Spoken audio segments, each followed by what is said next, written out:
नमस्कार दोस्तों, मैं एडवोकेट यशवंत यादव आपका स्वागत करता हूं लाइडवाइज में। आज की वीडियो है, बहुत सारे लोगों का फ़ोन आ रहा था, सर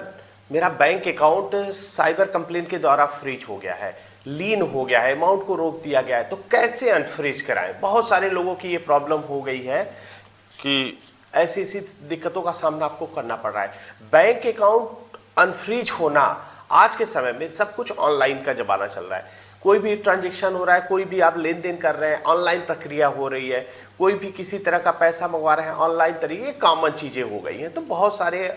अकाउंट को फ्रीज करने का या अमाउंट को लीन करने का समस्याएं आपके सामने आ रही हैं। तो जैसे होता कैसे है ऑनलाइन, ये फ्रीज कैसे होता है, क्यों होता है। जैसे आपने ऑनलाइन पैसा लिया, किसी से ऑनलाइन पैसा लिया, या फिर आपने कोई सर्विस के नाम पे, जैसे आप डॉक्टर हैं, एडवोकेट है, कुछ भी है, सर्विस के नाम पे पैसा लिया, या फिर कोई फ्रॉड का पैसा, जैसे फ्रॉड का कहीं से किसी के अकाउंट से फ्रॉड किया हुआ पैसा, उस पैसे को किसी और के माध्यम से चैन में, एक लेयर, दो लेयर, तीन लेयर, चौथे लेयर, मतलब चैन के माध्यम से आपके अकाउंट में वो पैसे आ जाते हैं। जैसे कहीं से 1 लाख का फ्रॉड हुआ, उस फ्रॉड के पैसे को आपके अकाउंट में 5,000 10,000 डाल दिया गया, या फिर किसी माध्यम से, किसी तरह से कोई लालच देके, लोन के माध्यम से उधार देके दे दिया, तो आपका अकाउंट अनफ्रीज हो जाता है। या फिर उसमें किसी से आपने उधार लिया, वो पैसे आपके पास आ गए। तो ऑनलाइन गेमिंग के माध्यम से जो पैसे आते हैं उसमें साइबर फ्रॉड का पैसा होता है। तो साइबर क्राइम में जो चैन में भी आ जाते हैं, तो उससे आपके अकाउंट को फ्रीज हो जाता है। आपका अकाउंट फ्रीज होने का मतलब आप साइबर अपराधी नहीं हो। ऐसा नहीं है कि सर आपका अकाउंट को फ्रीज कर दिया गया, नहीं आपने साइबर फ्रॉड किया, ऐसा कुछ नहीं है। ऐसा इसलिए नहीं है, यदि आपका चैन में है कि कोई फ्रॉड का पैसा कहीं से आया था, आप उनके माध्यम से आपके माध्यम में आ गया, तो आपके अकाउंट को भी इन्होंने फ्रीज कर दिया। तो ये भी होती है। तो करना क्या है, कोई फ्रॉड का ट्रांजैक्शन आपके अकाउंट में आ जाता है, जैसे कोई बताता है लकी ड्रॉ के माध्यम से आपके पास अकाउंट में पैसे आई है, आपके लिए लकी ड्रॉ है, या फिर कोई लोन है, फ्रॉड लोन बहुत सारे ऐसे हैं कि जो आरबीआई से अप्रूव्ड नहीं है, लोन के माध्यम से आपके अकाउंट में पैसे आ जाते हैं, तो उस माध्यम से आपके अकाउंट को होल्ड या फ्रीज कर दिया जाता है। अब कैसे अनफ्रीज कराएं, मैं आपको इसलिए बता रहा हूं क्योंकि ये मेरे साथ भी हुआ है, मेरे साथ भी हुआ है, 2 बार हुआ है ऐसी चीजें। तो आज उसके बारे में मैं बताऊं, मैंने अपने बैंक अकाउंट को कैसे अनफ्रीज कराया। 2 बार हुआ था, किस किस माध्यम से हुआ था, कैसे हुआ था, मैं आपको डिटेल में बता। जैसे हमारा बैंक अकाउंट है, बैंक अकाउंट फ्रीज हो गया, आप सबसे पहले बैंक जाएंगे, आप ट्रांजेक्शन करेंगे, आपको पता चलेगा आपका बैंक अकाउंट फ्रीज है। तो आप जाएंगे बैंक में जाएंगे, तो आपको कंप्लेन नंबर, अगर जैसे साइबर कंप्लेन के माध्यम से या साइबर क्राइम के माध्यम से कोई आपके अकाउंट को बैंक को मेल किया गया है, तो वो बताएंगे कंप्लेन नंबर, और उसका एक ट्रांजैक्शन आईडी होता है कि ये ट्रांजैक्शन आईडी और ये कंप्लेन नंबर है। इसके कारण आपके, जैसे हमारे में 1,500 रुपए के लिए अकाउंट को फ्रीज किया गया था, केवल 1,500 रुपए थे। 1,500 के अमाउंट के लिए हमारे पूरे अकाउंट को, जिसमें हमारा और भी अमाउंट था 2-4 लाख 5 लाख रुपए, उसको भी मैं नहीं यूज कर पा रहा था, पूरी तरह से फ्रीज कर दिया गया था। तो सबसे पहले जो कंप्लेन नंबर और ट्रांजैक्शन आईडी लीजिए, ट्रांजैक्शन आईडी लेंगे, बैंक दे देगा आपको, इजिली दे देंगे, बैंक पे जाएंगे, मैनेजर से बात करेंगे, वो आपको दे देंगे। तो आपको उसको प्रमाण होना चाहिए आपके पास कि आपने यह पैसा किस लिए लिया था। आपके पास प्रमाण होगा कि हाँ मैंने सर्विस दी थी, मैंने ये प्रोडक्ट बेचा था, ये ऑनलाइन दिया था, या इन्होंने हमें दिया था, लोन दिया था, उधार दिया था, या हमारे कोई प्रोडक्ट खरीदा था, या दुकान है तो दुकान पे कोई सामान खरीदा था, जिस लिए वो तो आपके पास होगा कि मैंने ये, इन्होंने ये चीज़ हमसे लिया, उसके बदले में उन्होंने मुझे पैसे दिए। तो बैंक को एक लेटर आपको देना पड़ेगा। जैसे आपके पूरे अकाउंट को, जैसे मेरा 5 लाख रुपए था, 1,500 रुपए के लिए पूरे अकाउंट को होल्ड लगा दिए, पूरे अकाउंट को फ्री लीन लगा दिए, मैंने अब पैसे डेबिट फ्रीज, माने उसमें से पैसे अब नहीं निकल पाएंगे, नहीं जा पाएंगे, नहीं निकल पाएंगे, सेम टू सेम ऐसे एज इट इज रहेगा। तो मैंने क्या, बैंक को एक लेटर दिया, और साइबर सेल को भी एक लेटर दिया मेल के माध्यम से, बैंक को भी मेल किया कि जो भी माननीय सुप्रीम कोर्ट का जजमेंट है, और जरूरत पड़ेगी मैं आपको जजमेंट की कॉपी भी दे दूंगा, जो जिसको साइबर क्राइम के साथ ऐसे आपके सामना करना पड़ रहा है, तो मैं आपको सुप्रीम कोर्ट के, हाई कोर्ट के जजमेंट का ऑर्डर दे दूंगा, आपको उसको अटैच करके एक एप्लीकेशन किसी एडवोकेट के माध्यम से, या फिर आप हमारे माध्यम से, मैं भी आपको अकाउंट को अनफ्रीज कराने के लिए जो एप्लीकेशन बैंक को देना है उसको मैं दे दूंगा, या साइबर सेल को देना है तो उसको दे दूंगा। तो उसमें क्या होता है, मेल के माध्यम से आप उनको बताइए कि माननीय सुप्रीम कोर्ट के जजमेंट के हिसाब से जो हमारे डिस्ट्रीब्यूटेड अमाउंट, जैसे हमारा डिस्ट्रीब्यूटेड अमाउंट है 1,500 रुपए का, तो आप हमारे 1,500 अमाउंट को लीन लगाएंगे,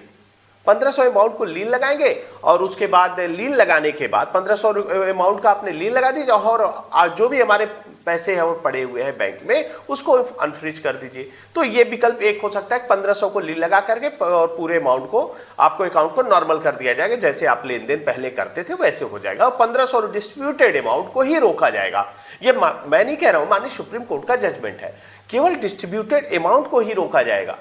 नहीं तो पूरे अकाउंट को नहीं फ्रीज किया जाएगा। तो एक लेटर बैंक को दे दीजिए और साइबर सेल में एक मेल कर दीजिए, क्योंकि ये साइबर सेल आप रहने वाले दिल्ली के हैं तो साइबर फ्रॉड हुआ है अहमदाबाद से, जयपुर से, कहीं दूर दूर से होता है, तो आपको कहीं जाना नहीं है, आप एक मेल कर दीजिए बैंक को, बताइए डिस्ट्रीब्यूटेड अमाउंट को ही फ्रीज किया जाएगा। मेल कर दीजिए, या फिर जा करके उनको हॉट कॉपी दे के रिसीव करा लीजिए। और डिस्ट्रीब्यूटेड अमाउंट को, या दूसरा विकल्प क्या होता है, एक हमारे साथ 2 केसेस ऐसे हुए थे।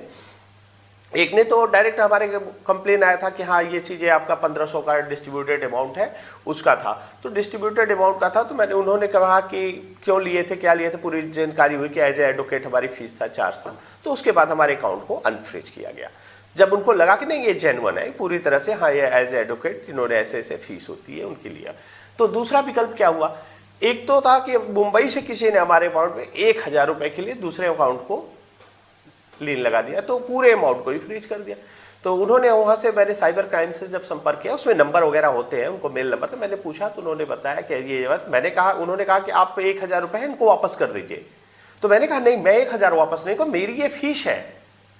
उन्होंने मुझसे कांटेक्ट किया है, हमारी फीस है, या फिर हमारा जो भी आपने प्रोडक्ट दिया है उसके लिए, तो उन्होंने मेल करिए, उनको व्हाट्सएप पे भेजा कि ये हमारी फीस है, एज ए क्लाइंट है, उन्होंने ऐसे ऐसे हुआ, जो भी आपकी दिक्कतें हो, कुछ भी हो सकता है, उसको मेल के माध्यम से साइबर क्राइम को मैंने दिया। फिर उन्होंने 1000 के अमाउंट को, जो कि अच्छा वो 1000 का अमाउंट जो आया था वो कई चेन में से आया था, ऐसा नहीं था कि किसी कोई फ्रॉड का पैसा हमने दिया, हमारे क्लाइंट की गलती नहीं थी। मैंने क्लाइंट से भी संपर्क किया, मुंबई के हमारे क्लाइंट थे। हुआ क्या था, उन्होंने कहीं से उनके अकाउंट में कुछ पैसे आए थे, वो कई लेयर में आए थे, माने कहीं से फ्रॉड हुआ था,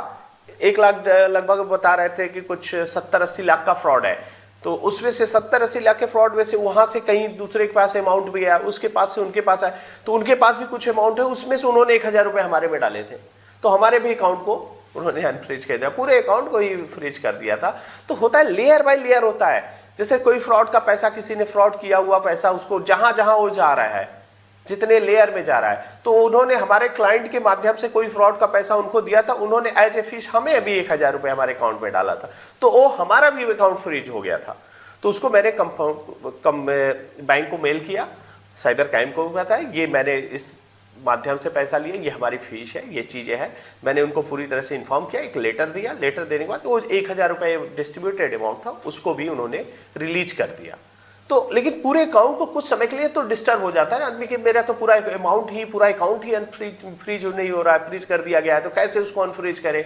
तो ऐसी ऐसी चीज़ें आती हैं आपके सामने। तो कभी भी आपके सामने भी ऐसा होता है कि कई लेयर में के बाद, माने कई ट्रांजेक्शन होते होते आपके अकाउंट में भी कोई फ्रॉड का पैसा आ जाता है। जो हमारे क्लाइंट मुंबई के थे, उन्होंने बताया सर मैंने आपको दिया था, हमारा भी अकाउंट फ्रीज है। मैंने कहा ठीक है कोई बात नहीं, मैं आपको लेटर दे रहा हूँ, उस जैसे मैंने अपने आप अकाउंट को अनफ्रीज कराया वैसे आपको, क्यों, क्योंकि आप फ्रॉड नहीं है, आप क्रिमिनल नहीं है, आप अपराधी नहीं है, आपके अकाउंट में तो आया हुआ पैसा है, और कई लेयर में आते आते आते 2 4 5 7 लेयर में आया हुआ है, इसलिए आपके अकाउंट को जो भी फ्रीज किया गया है। मैं आप लेटर दे रहा हूं, और माननीय सुप्रीम कोर्ट का जजमेंट का हवाला देते हुए आप एक नोटिस बैंक को मेल कर दीजिए, उसके बाद आपके अकाउंट को वो अनफ्रीज कर देंगे, और डिस्ट्रीब्यूटेड अमाउंट को ही रोका जाएगा, पूरे अकाउंट को होल्ड नहीं किया जाएगा। और इस डिस्ट्रीब्यूटेड अमाउंट को उतने ही समय सीमा के लिए रोका जाएगा जब तक उसका निस्तारण न हो, तो उसकी भी समय सीमा है। ऐसा नहीं है कि आपका होल्ड ही रहेगा तो होल्ड ही रहेगा, ऐसा नहीं होता है। तो जो अगर आपके साथ भी ऐसी दिक्कत, समस्या, परेशानी आ रही है, आप बैंक चाहिए, कंप्लेन नंबर, ट्रांजैक्शन आईडी लीजिए, कितना अमाउंट है वो आपको बैंक बता देगी, इसके कारण आपका अकाउंट को फ्रीज किया गया है। उसके बाद मैं आपको एक लेटर बना के दे रहा हूँ, या किसी एक्सपर्ट एडवोकेट जो संबंधित होते हैं, साइबर क्राइम के केसेस देखते हैं, या बैंक से होते हैं, लोन से होते हैं, उनसे आप संपर्क करके एक ड्राफ्ट बना करके, माननीय सुप्रीम कोर्ट का जजमेंट की जरूरत पड़ेगी, मैं आपको जजमेंट की कॉपी दे दूंगा, उसका हवाला देते हुए आप बैंक को एक मेल कर दीजिए। उसके बाद उन्होंने वहाँ पे आपके डिस्ट्रीब्यूटेड अमाउंट को ही होल्ड करके पूरे अकाउंट को अनफ्रीज कर देंगे। और उसके बाद एक विकल्प ये भी होता है कि आर्बिट्रेशन, माने कोर्ट के माध्यम से भी आपके अकाउंट को फ्रीज किया जाता है। जैसे आपने कहीं से लोन ले लिया, तो आर्बिट्रेशन की प्रक्रिया हुई, आर्बिट्रेशन में अवार्ड पास हो गया, आपने आर्बिट्रेशन का नोटिस आया,